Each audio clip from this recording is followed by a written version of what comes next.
I never imagined that answering a phone call at midnight would turn my entire world upside down. My name is Emma Harrison, and just 2 months ago, I was living the most ordinary life you could picture.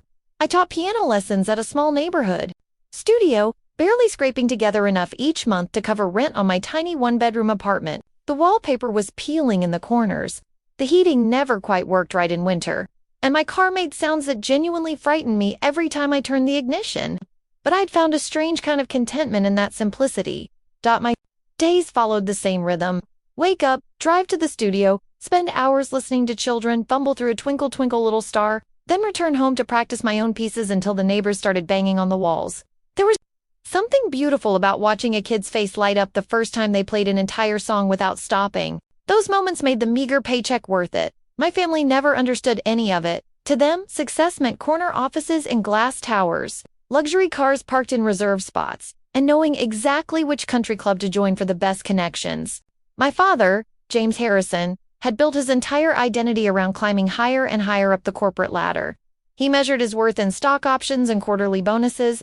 My mother, Patricia, cared more about being photographed at charity galas than she did about actually knowing her own daughter. And my older brother, Tyler, he was the golden child who could do no wrong, even when he did everything wrong. The only person who ever made me feel like I wasn't broken for choosing my own path was Grandpa. William Dada's estate wasn't just a house. It was this sprawling sanctuary hidden behind iron gates, with gardens that seemed to go on forever and rooms filled with more history than I could ever learn. But what I remember most wasn't the expensive artwork or the chandelier in the entrance. That probably cost more than most people's houses.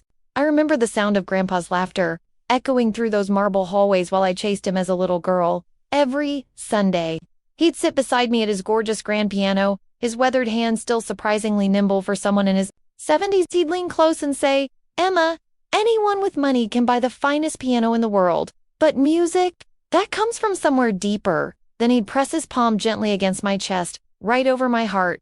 Those lessons went far beyond anything you could learn in a music theory class. Grandpa taught me that money was nothing more than a tool, while my parents spent their entire lives trying to impress people who didn't actually care about them. Grandpa lived with this quiet grace that commanded respect without demanding it. He drove the same sleek black car for over a decade. He wore suits that were older than I was, perfectly tailored but never flashy. He couldn't have cared less about impressing anyone. I spent more weekends at his estate than I ever did at my parents' house.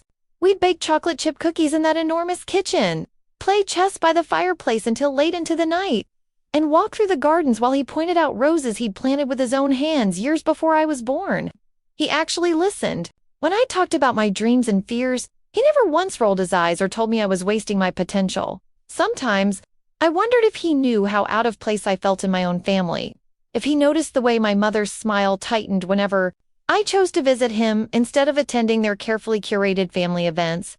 He never said it directly, but in the way his eyes softened when he looked at me, I could feel an unspoken promise hanging in the air. "One day, Emma, you'll understand why I've always kept you so close." Back then, I thought it simply meant he loved me. I had no idea it was also a warning. The phone call came on a Tuesday night. I was sitting at my small kitchen table, red pen in hand, marking up practice sheets my students had turned in that afternoon. The apartment was quiet except for the usual creaks and groans of an old building settling. When my phone lit up with an unknown number, I almost let it go to voicemail. But something in my gut told me to answer. "Miss Harrison?" The voice on the other end was heavy, official, weighted with the kind of news that changes everything. "This is Sergeant Mitchell from the State Police. I'm calling about your grandfather, William Harrison. There was an accident tonight on Route 7. A drunk driver crossed the median and hit his vehicle head-on. I'm so sorry to tell you this, but he didn't survive the impact." The red pen slipped from my fingers. Ink spread across the paper like blood. Didn't survive. My chest constricted, refusing to accept what I'd just heard. My grandfather wasn't just alive. He was eternal. He was supposed to come watch my students perform at the spring recital. He was supposed to call me tomorrow morning to make sure I'd eaten breakfast. He couldn't be gone, but he was. The funeral became this surreal performance of grief. Everyone dressed in black, speaking in hushed tones, offering condolences that rang hollow. The estate that had always felt like my safe haven transformed into a stage where everyone played their part. My parents took control of every detail, not because they were heartbroken, but because appearances mattered to them more than actual emotion. My father barked orders at the funeral director about flower arrangements. My mother criticized the catering staff, declaring that the AEWs weren't sophisticated enough for guests of our caliber. She kept touching her pearl necklace, whispering just loud enough for others to hear. Can you imagine? A billionaire. And he still insisted on driving himself everywhere. So stubborn. My father stood rigid near the entrance, his jaw clenched tight, his eyes sharp and calculating. He wasn't mourning, he was tallying. Assets, properties, investments, stock portfolios. I could practically see the numbers running through his mind, and Tyler, my brother, leaned against one of the marble columns, scrolling through his phone, sighing as if this entire event was just an inconvenience interrupting his day. When I asked if he was okay, he barely glanced up. I'll be fine once we figure out what we're getting. I wanted to scream at all of them. How could they stand in the same room where Grandpa's life was being celebrated and think only about money? How could they be so hollow? I stood near his casket, looking at his peaceful face. He looked like he was simply sleeping, his hands folded neatly, his expression calm. I leaned close and whispered so quietly that no one else could possibly hear. Promise I'll make you proud, Grandpa, I swear it. But when I turned and looked at the crowd, I realized something that made my stomach drop. I was the only person in that entire room who actually felt that way. Relatives who hadn't visited in years wept dramatically for the cameras, then stopped the moment the photographers packed up their equipment. My parents smiled sadly for sympathy, but their expressions flickered with something else whenever someone mentioned Grandpa's fortune. When the service ended, everyone filtered out quickly. I stayed behind, not wanting to leave him. The house, the gardens, that piano, everything felt haunted now, and for the first time in my life, I understood what true loneliness felt like. 3 weeks later, I received a call from David Chun, my grandfather's attorney. His voice was professional but carried an undertone I couldn't quite place. Emma, your grandfather's will is ready to be read. He specifically requested your presence, along with your immediate family, tomorrow morning, 10 o'clock, at my office. Something about the way he said it made my stomach twist. I had no idea that meeting would shatter everything I thought I knew. The next morning, I stood outside David Chun's office building, my palms sweating despite the cool air.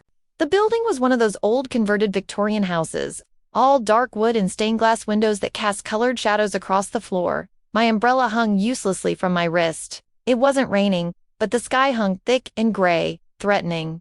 Inside, the air smelled like old leather and fresh coffee. David greeted me with a gentle handshake, his gray hair perfectly combed, his eyes kind but serious. Emma, he said softly, your grandfather spoke about you constantly. He was incredibly proud of who you'd become. My throat tightened. Thank you, that means everything to me. Before I could say anything else, the door practically exploded open. My parents stormed in like they owned the place. My father, James Harrison, adjusted his expensive watch with an audible snap. My mother, Patricia, strode forward in heels that clicked against the hardwood like gunfire. Behind them, Tyler slouched in wearing sunglasses indoors at 10 in the morning, his shirt half untucked, a smirk plastered across his face. Let's make this quick, my father announced to no one in particular. We all know how this works. Dad built the empire. As his only son, I'll be taking over operations. David's polite smile never wavered, but I caught something flash in his eyes. He gestured toward a conference room where a long table waited. I chose a seat near David. My parents claimed the head of the table as if it had always been theirs. Tyler sprawled across a chair, propping his sneakers on the edge of the polished wood. David cleared his throat, adjusted his glasses, and opened a thick leather binder. William Harrison was of completely sound mind when he updated his will 14 months ago. He underwent comprehensive cognitive evaluations, and I personally witnessed every signature. There is absolutely no question regarding his mental capacity or intent. My father waved his hand impatiently. Yes, get on with it. David began reading in a clear, steady voice. I, William Harrison, being of sound mind and body, do hereby declare this to be my final will and testament. To my beloved granddaughter, Emma Harrison, I leave the entirety of my estate, all financial assets, real estate holdings, business investments, and personal property, valued at approximately $8.3 billion. The words hung in the air like a thunderclap. I froze. Surely I'd misheard. $8 billion. To me? The room detonated. What? My father shot to his feet so violently his chair toppled backward and crashed against the floor. His face turned crimson, veins bulging in his neck. That's absolutely insane. He would never bypass me. I'm his son. My mother gripped the table edge like it was the only thing keeping her from drowning. 8 billion to a girl who teaches piano lessons in a strip mall? She doesn't know the first thing about managing wealth. Tyler ripped off his sunglasses and slammed his fist against the table. Where's my share? I've got a startup that needs capital. He promised he'd support. My ventures. David raised one hand calmly, his voice cutting through the chaos. Mr. Harrison anticipated this exact reaction. He made it explicitly clear in multiple documented conversations that this decision was intentional and final. He stated that his son and daughter-in-law had received substantial financial support throughout his lifetime, and that he wished his estate to pass solely to Emma. My father's hands were shaking with rage. This is manipulation. You poisoned his mind against us. Didn't you, Emma? Whispered Liz while he was old and confused. I shook my head, tears stinging my eyes. No, I didn't even know he was changing his will. I never asked him for anything. Not once. David reached for remote control and pressed a button. A large screen on the wall flickered to life, and suddenly there he was, Grandpa William. He sat in his favorite leather chair, hands folded in his lap, his voice calm but carrying undeniable weight. If you're watching this, it means I'm no longer with you. James, Patricia, Tyler, I want you to know I love you as family, but I can no longer ignore what you've become. Greed has blinded you to everything else. You see me as nothing more than a bank account? You've never visited because you cared about me. You came because you wanted something. Emma is different. She visits because she loves me, not because she expects anything in return. She lives with integrity. She understands what truly matters. She will carry forward my legacy with the grace and dignity it deserves. My mother gasped. Tyler muttered a vicious curse under his breath. My father glared at the screen as if he could change reality through sheer force of will. This is a joke, he hissed. He wasn't thinking clearly. This will be overturned. David's voice remained steady, unshakable. The will is legally binding. Contesting it will cost you a fortune, and given the extensive documentation, you have virtually no chance of success. The fury in my father's eyes when he turned to face me was enough to freeze my blood. This isn't over, Emma. You think you can defy your own family? You'll regret this. I sat frozen, my grandfather's words still echoing in my mind. She will carry forward my legacy with grace and dignity. In that moment, I realized this inheritance wasn't just money. It was a responsibility, a test, a weight I'd have to carry, and my family would stop at nothing to take it from me. Later that evening, my phone buzzed with a text from my father. Come home, 7 p.m. We're settling this as a family. No question mark, no politeness, just a command. I almost didn't go. Every instinct screamed at me to stay away, but some small, stupid part of me hoped that maybe, just maybe, they'd calm down. Maybe grief had twisted their words at the attorney's office. Maybe they just needed time to process. I was so wrong. When I arrived, the house was eerily silent. The living room, usually reserved for my mother's elaborate dinner parties, had been transformed into something that looked more like a war room. My father stood by the fireplace, a glass of scotch in his hand. My mother perched on the edge of a designer chair, her eyes cold and calculating. Tyler sat on the couch with his laptop open, typing furiously. Sit, my father ordered. I sat. My fingers twisted together in my lap. My father's voice was controlled, but I could hear rage simmering just beneath the surface. You know what needs to happen, Emma? You're going to sign the estate over to me. I'll manage it properly, the way it should be managed. You'll receive a generous monthly allowance. 10%! That's over $800 million. More? Money than you could spend in 10 lifetimes. 10%! I echoed, my voice barely above a whisper. My mother cut in smoothly, her tone almost sweet. That's more than enough to buy a beautiful home, travel the world, live like royalty. You don't need the burden of responsibility, darling. Leave that to your father. Tyler snapped his laptop shut. 800 million is plenty for you. I need the rest for my company. Grandpa would have wanted me to succeed. Don't be selfish. Emma, the word pierced through me like a knife. Selfish? I whispered. Grandpa chose me because I'm not like this. Because I never saw him as a wallet. My father's expression hardened. He stepped closer, looming over me. This isn't about what you think you deserve. This is about family loyalty. You either sign those papers, or you walk out that door with nothing. Do you understand me? For silence, stretched out, thick and suffocating. My heart pounded so hard I could feel it in my throat. I thought about my grandfather. His laugh, his lessons, The way he smiled when I played piano, not because I was perfect, but because I was myself. I thought about the way he told me that money was just a tool, nothing more. I lifted my chin and looked my father directly in the eyes. No! The room exploded in fury. My mother jumped to her feet, her voice shrill and sharp.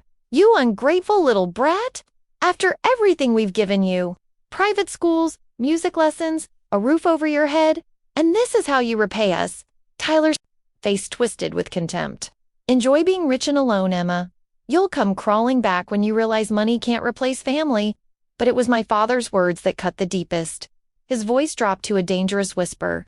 If you walk out of this house tonight without signing those papers, you are no longer my daughter. Don't come back. Don't call. Don't expect a single ounce of help from any of us. You'll be dead to this family. My breath caught in my chest. Part of me wanted to break down, to beg him to take it back. But another part of me, the part Grandpa had carefully nurtured over all those years, stood firm. I think I've been dead to you for a long time, I said quietly. You never saw me? You only ever saw what you wanted me to be. My father's face contorted with rage. He grabbed my arm and yanked me toward the front door. My mother followed, shouting, orders like a general commanding troops. Pack your things. 30 minutes after that, we're changing the locks. I stumbled into my childhood bedroom, the walls still lined with old recital trophies and faded posters. My hands shook as I shoved clothes into a duffel bag. I grabbed my passport, my grandmother's quilt, the framed photo of Grandpa and me sitting at the piano together. Everywhere I looked, I saw ghosts of the girl I used to be, memories of the family I thought I had. When I returned to the hallway, my father was waiting, arms crossed, eyes like ice. He opened the front door and gestured. Into the darkness, out. The night air bit into my skin as I stepped onto the porch. My bags felt impossibly heavy. My mother's voice followed me out into the cold. You'll regret this, Emma. Money won't keep you warm at night. Family is forever. I turned back, my voice steady, despite the tears streaming down my face. Then why did you just throw me away? The door slammed shut. The lock clicked, and just like that, I was homeless. But I wasn't defeated. In my pocket, I clutched a small brass key engraved with my grandfather's initials, the key to his estate, the one place left in the world that felt like home. If they thought they'd broken me, they were wrong. This was only the beginning. The drive to Grandpa's estate felt endless. My old car rattled along dark roads, headlights cutting through thick fog. My duffel bags were piled on the passenger seat, but the only thing I could focus on was the small brass key clutched in my hand. Grandpa had given it to me last year during one of our Sunday visits. He'd pressed it into my palm with a knowing smile. Someday you might need this, Emma. I'd laughed it off then. Now it felt like prophecy. When the iron gates came into view, towering against the night sky, I felt my chest tighten. The family crest was carved into the metalwork, imposing and beautiful.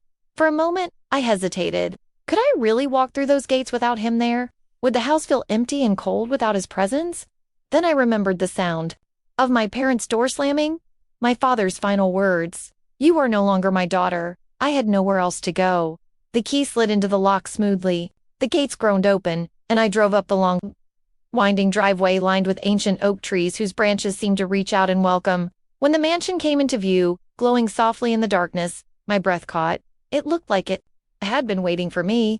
I parked in the circular drive and climbed the stone steps to the front door. My hand trembled as I turned the key.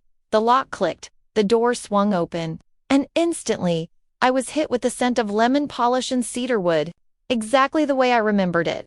I stepped inside.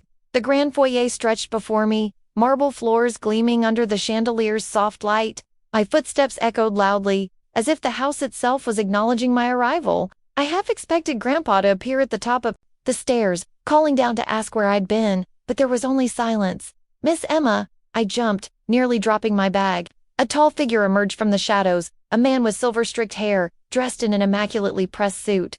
Recognition flooded through me. Marcus, my voice cracked. Marcus Bennett? He smiled, lines deepening around his kind eyes. Yes, miss. I've been with your grandfather for 28 years. And now? His gaze softened. I suppose I'm with you. Emotions swelled in my throat. I thought everyone would be gone. I thought I'd be alone. Marcus shook his head firmly. Mr. Harrison anticipated trouble. He told me explicitly, if anything happens to me, you protect Emma. She is the true heir. He left very detailed instructions. Tears stung my eyes. Of course he had. Grandpa was always thinking ahead. Marcus led me into the study, where a fire was already crackling in the hearth. I've kept the house running, he explained. Your grandfather insisted it remain ready at all times. He said, one day, Emma might need sanctuary. I sank into one of the leather chairs, feeling the warmth of the fire seep into my chilled skin. For the first time that night, I felt safe, but it was fleeting. What happens now, Marcus? I asked quietly. My family. They won't stop. They've already threatened me. His expression darkened. They came here once, right after the funeral. Tried to take things, jewelry, documents. I stopped them, but Mr. Harrison knew they'd come back. That's why he prepared for this. You'll see tomorrow. Tomorrow, Marcus nodded. Mr. Chun, the attorney, will visit. There are files, recordings, letters your grandfather left specifically for you. He built an entire wall of protection around you, Emma, but you have to be strong enough to stand behind it. I leaned back, clutching the quilt I'd brought from my childhood bedroom. The house hummed with life around me, the ticking of the grandfather clock, the snap and pop of the fire, the faint hum of security cameras I hadn't noticed before. For the first time since the will reading, I felt something stronger than fear. I felt resolve. If my family wanted war, they'd find I wasn't alone. This mansion wasn't just a house. It was a fortress, a legacy, and I was ready to defend it. That night I slept in the guest room I'd always used as a child. The sheets smelled fresh, like lavender. A book I'd abandoned months ago still sat on the nightstand, bookmark tucked inside. It was as if Grandpa had known I'd return, not as a visitor, but as someone who belonged. I woke to voices downstairs. For a moment, panic gripped me. Had my family already found me? I grabbed my phone and crept to the landing, only to see Marcus at the front door speaking calmly to a familiar figure. Miss Emma? Marcus called gently. It's Mr. Chun. Relief washed over me. David Chun stepped inside, briefcase in hand, his expression serious but warm.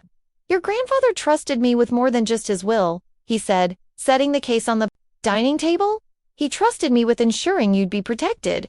I followed him into the study, where morning sunlight poured across the mahogany desk. He opened his briefcase and withdrew a thick envelope sealed with my grandfather's initials. He wrote you letters, David explained. Guidance, warnings, instructions, everything you'll need. My hands trembled as I broke the seal. Inside were neatly typed pages, each one signed in Grandpa's steady handwriting. Emma, the first letter began. If you're reading this, I'm gone. I know your father and mother will come for you. Do not surrender. I have prepared for this. Tears blurred my vision, but I kept reading. You will not face this alone. I have gathered people who care about you, people who will protect you when blood turns against you. Trust them as you trusted me. As if on cue, Marcus appeared with a guest. A woman in her 50s wearing a simple cardigan, carrying a stack of bound journals. This is Helen Foster, David said. Your grandfather's housekeeper for over 20 years. She's practically family. Helen's eyes filled with tears as she pulled me into a hug. Oh, Emma, you have his eyes. Your grandfather adored you more than anything in this world. She set the journals on the table. These belonged to your grandmother. She kept detailed records. Every visit, every conversation, every kindness you showed. They prove exactly why your grandfather made his decision. I opened one at random. My grandmother's elegant handwriting filled the pages. James came again demanding money. When we refused, he left without saying goodbye. Emma arrived later with homemade soup. She stayed until William's fever broke. She never asked for anything. Every entry was like being stabbed and healed at the same time. Painful proof of my parents' neglect, but undeniable validation of the bond I'd shared with my grandparents. Before I could absorb it all, another knock sounded at the door. Marcus returned with a tall woman carrying a laptop bag. This is Dr. Sarah Kim, David introduced.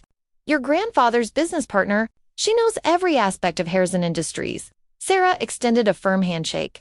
Your grandfather gave me explicit instructions to help you understand the company.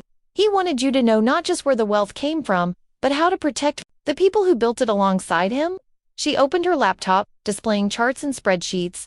This isn't just about money, Emma. Thousands of employees depend on this company. He trusted you to uphold his values and protect their livelihoods. Another wave of emotion crashed over me.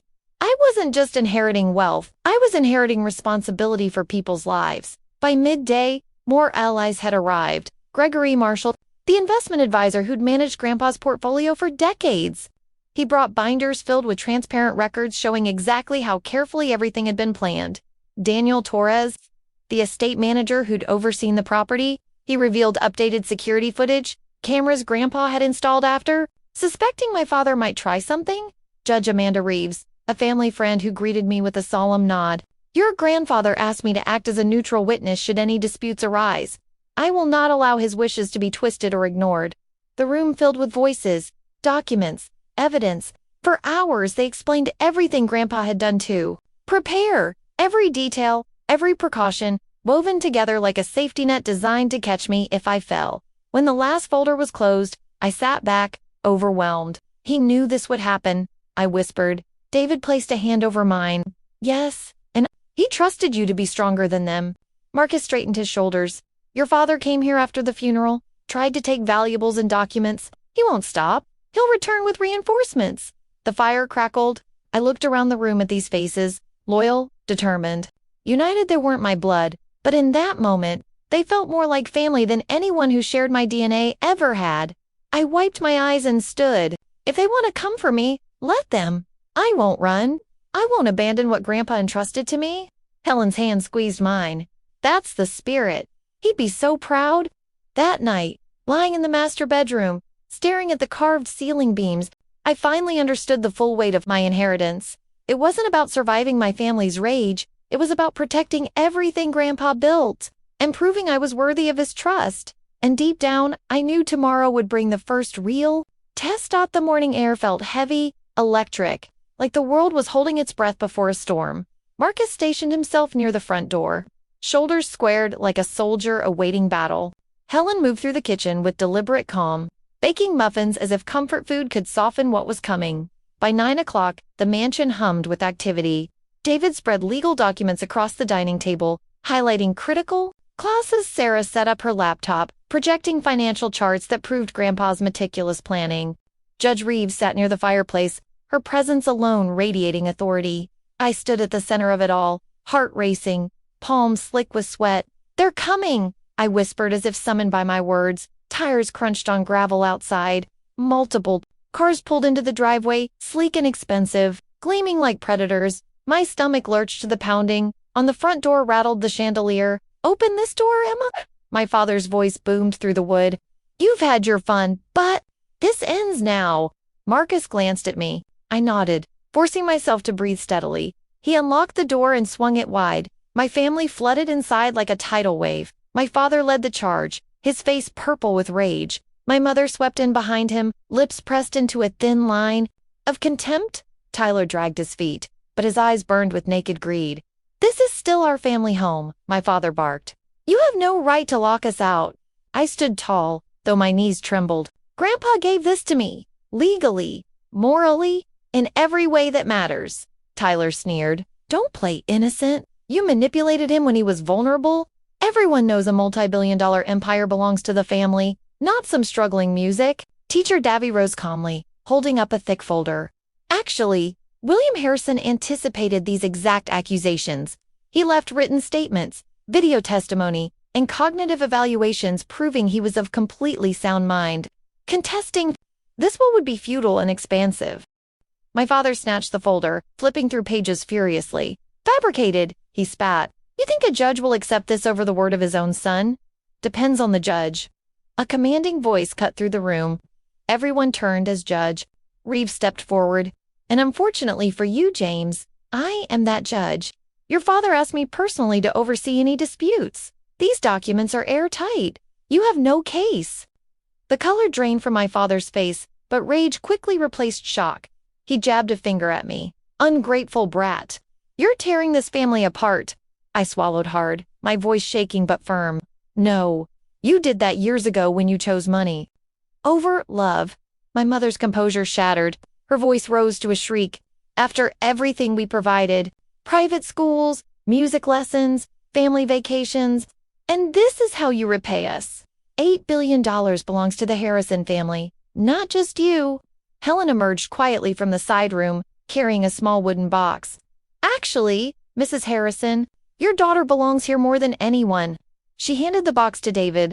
These are journals your mother-in-law kept. Every visit, every demand, every kindness, they prove exactly why William made his choice. My mother froze as David pulled out a page and read aloud.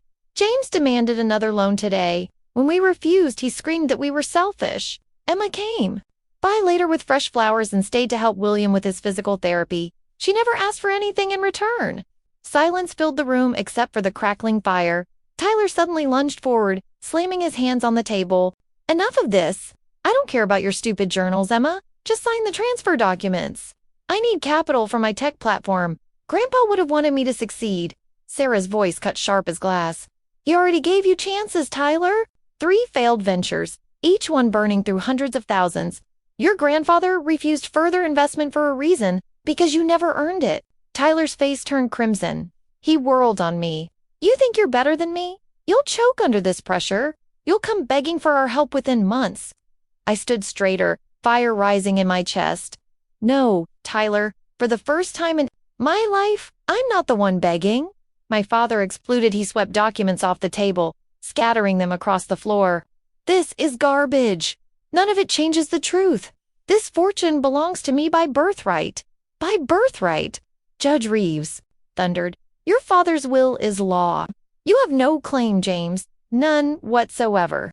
Then, as if fate wanted the final word, Marcus stepped forward holding a USB drive.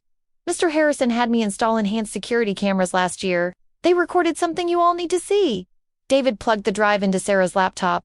Footage flickered to life on the large screen. My father, mother, and Tyler rifling through drawers throughout the mansion just days after the funeral, stuffing jewelry into bags, taking documents from Grandpa's study. My mother gasped. That's out of context. The police chief, who had quietly entered through the back door, stepped forward, arms crossed. Context doesn't matter in court. Theft is theft. You're one step away from criminal charges. For the first time, my father faltered. His bluster collapsed. His shoulders sagged. My mother's hand shook. Tyler cursed under his breath, backing away from the screen. I seized the moment, my voice cutting through the chaos. I'm done being afraid of you. Grandpa trusted me with his legacy. You can threaten, scream, and steal, but you'll never take what he built. Not from me. Silence. Then my father's voice, broken and venomous. If you continue down this path, Emma, you are no longer part of this family. I met his eyes, steady and unflinching. You made that choice the moment you tried to destroy me? The mansion seemed to exhale as they turned, one by one, and stormed out. Their footsteps echoed down the marble hall. Doors slammed. Engines roared as their cars disappeared down the drive. I stood frozen, chest heaving, knees threatening to give out. Then I felt a hand on my shoulder. David's calm, steady grip. You did it, he murmured. You stood your ground. And for the first time, I believed it. The house fell silent after they left. No shouting, no threats. Just the steady tick of the grandfather clock and the gentle crackle of the fire. I stood staring at the door. And for a moment, I didn't feel victorious. I felt hollow, like someone had scooped out the last fragile piece of hope I'd carried for reconciliation. But then I heard Grandpa's voice in my memory. Stand your ground, Emma. Dignity can't be stolen unless